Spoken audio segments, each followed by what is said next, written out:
ভাষা। ভাবুন তো, একবার একটু নিজের বুকে হাত দিয়ে ভাবুন যে আমি জন্মে আমার মাকে যে শব্দে ডেকেছে, কেউ আম্মা শব্দে ডেকেছেন, কেউ মা বলেছেন, সেই আমার মাকে প্রথম আমি জন্মের পরে যে ভাষায় ডেকেছি সেই ভাষা বলাটা অপরাধ, এবং সেই ভাষায় কথা বললে আমি বিদেশী।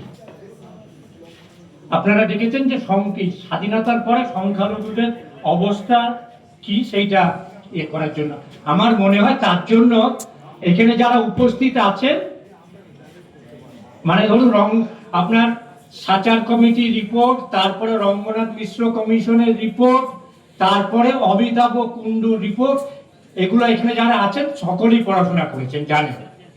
ফলে আমি তার চেয়েও বলবো যে আমি সংখ্যালঘু বলছি না, আমি বলছি মুসলমানদের কি হাল হকিকত প্রত্যেক দিন তারা বুঝতে পারছেন। ফলে এর জন্য এই যে সেমিনার করে, মানে জীবনের অভিজ্ঞতা, আমরা জানি যে জীবনের অভিজ্ঞতা হচ্ছে সবচেয়ে বড় অভিজ্ঞতা।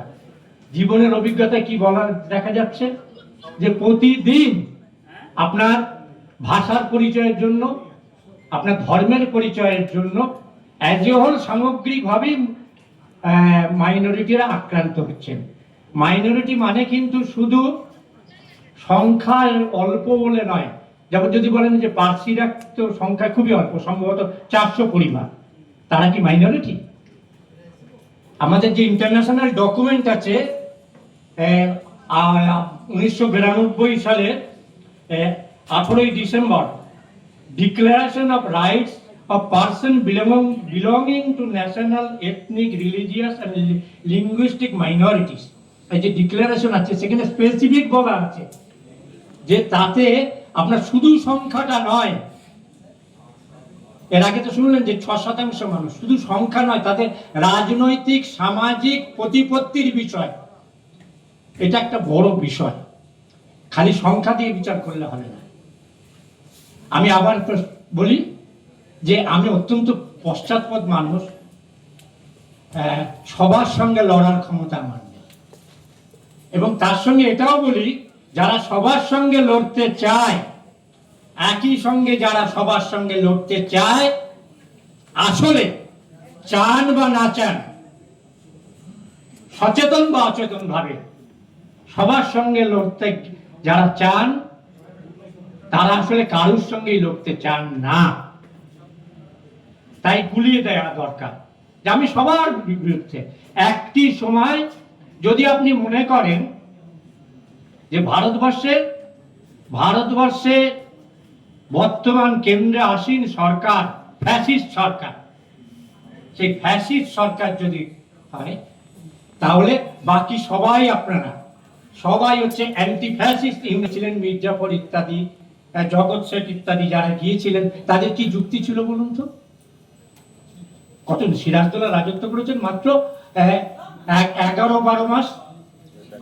একটা তরুণ ছেলে, তার নামে পরবর্তীকালে যারা কি বলেছেন, তিনি দুশ্চরিত্র, অমুক তমুক। সিরাজের দুর্বলতার নাম করে, সিরাজের দুর্বলতাকে অজুহাত করে, সিরাজের দুর্বলতাকে কারণ দেখিয়ে যারা সেদিন ইংরেজের পক্ষে দাঁড়িয়েছিলেন, তারা ভারতবর্ষে কত বড় সর্বনাশ করেছিলেন, আপনারা জানেন। আমি বেশি বলবো না, কারণ সময় সংক্ষিপ্ত। আমি খালি শেষ করছি, আপনার কদিন আগে দেখবেন সন্দেশখালীতে আমি গিয়েছিলাম, গত পরশুদিন সন্দেশখালী গিয়েছিলাম। সন্দেশখালীতে 7,500 মানুষের নাম নট ইন্ডিয়ান সিটিজেন বলে বাদ দিয়ে দিয়েছে। ইলেকশন কমিশনের এই ক্ষমতা আছে কিনা, ইলেকশন কমিশন এটা করতে পারে কিনা, আমি খালি আপনাদের একটা রিপোর্ট দেখাচ্ছি। ইলেকশন কমিশন 1983 সালে, এখন এগুলো বন্ধ করে দিয়েছে, অ্যানুয়াল রিপোর্ট প্রকাশ করে। সেই অ্যানুয়াল রিপোর্ট পার্লামেন্টে প্রকাশ করে 1983 সালে ভারতবর্ষের নির্বাচন কমিশন তার প্রথম annual report, first annual report আপনার পার্লামেন্টে করে, যেটা 84 সালে প্রকাশিত হয়। সেখানে কি বলছেন দেখুন, মিজোরামের মুখ্যমন্ত্রী ব্রিগেডিয়ার টি সাইলো ইলেকশন কমিশনকে চিঠি দিচ্ছে যে আমার রাজ্যে প্রচুর বিদেশি ঢুকে পড়েছে এবং তারা ইলেকটোরাল রোলে আছেন। November 1983, Brigadier T. Sailo, Chief Minister of Mizoram, suggesting that all the illegal entities, immigrants, after 1971 should be disfranchised. তার উত্তর কমিশন কি বলছেন? The commission clarified to him that the question of illegal migrant was not the concern of the commission or any authorities working under superintendence, control and direction. 1983 সালে নির্বাচন commission তার নিজের ডকুমেন্টে, ছোটন দাসটা জোগাড় করেছে এরকম নয়, নির্বাচন কমিশন তাতে বলছেন যে এটা আমাদের ডিসক্রিশনারি পাওয়ারের মধ্যে পড়ে না। পরের লাইনে বলছেন আপনি চিফ মিনিস্টার হিসেবে হোম ডিপার্টমেন্টের সঙ্গে কন্ট্যাক্ট করুন, তারা আপনার অনুরোধ শুনবে। হলো, আমি আরো তারপরে আরো 20 বছর পরে এই যেটা বলা হয় না যে 2002 সালে এসআইআর হয়েছে, 2003 সালে হয়েছে, গোটাটাই মিথ্যা কথা।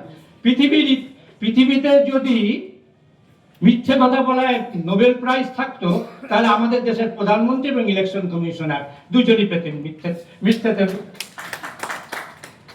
প্রথমে বললো আমাদের কাছে 2002 সালে, আমরা জানতে চাইছিলাম, দেখতে চাইছিলাম যে 2002 সালে এসআইআর হয়েছিল, সেই একটু রিপোর্ট দিন, আমরা একটু শিক্ষিত হই। আপনারা সব আইএএস, হ্যাঁ, চিরকাল সেবা করেছেন, তো